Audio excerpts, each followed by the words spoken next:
All right, we're here with Phoebus head football coach Jeremy Blunt. His Phantoms pitch a 56-0 shutout of Oscar Smith, the reigning Class 2, 6 state champs the last 2 years, as the defending Class 3 state champs are on their way to another quest for a title. Coach, when you woke up this morning, did you expect 56-0? I mean, my goodness, this was Phoebus of old in dominant fashion, wasn't it?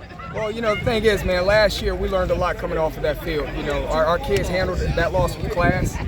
Oscar Smith taught us a lot about ourselves last year. Our seniors took over last year and they finished it. They finished it at Liberty. So going into this offseason, our mission was every day, we're going to stick to our process. We don't care what games we have. We're not looking in the future. It's a process day by day. So when I woke up this morning, I felt confident that our process has not been ignored, but it's actually been respected coming up to this point. So, we just wanted to ignore all the sound bites coming from all over and just focus on the bubble. So I'm proud of my guys today. People will see the 5 touchdown passes from Nolan James, the 4 touchdown catches and 1 from Jordan Bass on the run, Ty Taylor. But your defense from game 1 to game 10 as a starting unit did not give up a touchdown the whole season. I mean, how incredible is that to not lose that focus and stay sharp 48 minutes, 10 games through? We have some goals that we read off almost on a daily basis. And, one of our goals defensively is to be the #1 defense in the state. So the guys stay locked in on that, man. So they were excited about the challenge today, the competition, the level of competition, and they wanted the challenge. So, I'm not surprised. We've been doing it all year. It's just to stay focused on your keys and do your job, and, good things will happen. And Michael McMullen and Anthony Wright really set the tone for you defensively. Getting it. Talk about those two guys. I know you've loved McMullen from day one when he started as a freshman, right? We have a special group of kids. Those 2 kids, man, they have so much respect and love that comes from this team, man. When you line those guys up, man, you have to know where number 88, number 70 are at. We have so many other special guys that just buy into that thing, man, that process. And so, they came out and they played great football and they helped send a message. They set a tone for us and they kept a lot of heat going into that secondary. So that helped us out a whole lot today. All right, we got one question for you, Coach.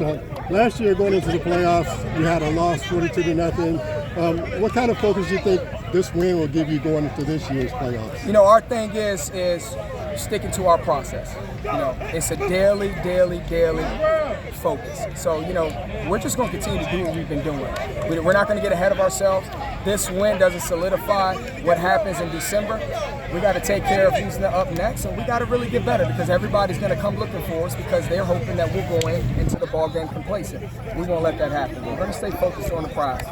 Last year for me, Coach, you know that big-time players play their best in the big-time games. Jordan Bass for you. I mean, some might have thought the last couple of years, Sherrod Koval was the best player maybe on the field last year for them. Jordan Bass today proved, he was dominant in every phase, offense, defense.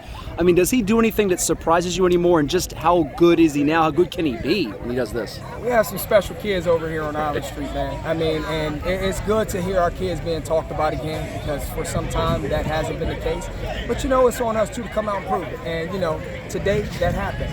A kid like Jordan, he played big. He showed who he was today, and he solidified that, hey, everything you've been reading about me is the truth. That's the same thing with Nolan, with Ty, with all of our guys, Reddick, Florida, Michael, we have a lot of special kids.